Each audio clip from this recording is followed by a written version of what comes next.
बाबा का और भस्मासुर का। तो भस्मासुर ने भोले बाबा की तपस्या की जम करके और भोले बाबा ने उस पर प्रसन्न हो गए और उन्हें वरदान मांगने के लिए बोला।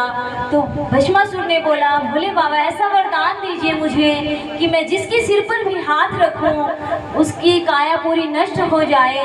तो भोले बाबा ने खुश होकर के उन्हें वरदान दे दिया और भोले बाबा का वरदान भोले बाबा पर ही भारी पड़ जाता है और भस्मासुर के मन में लालच आ जाता है गौरा मैया को लेकर के। तो सुनिएगा किस प्रकार से भोले बाबा को श्री कृष्ण भगवान बचाएंगे भस्मासुर के श्राप से, देखिएगा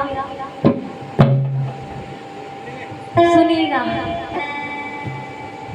भस्मासुर ने करी तपस्या यज्ञ रचा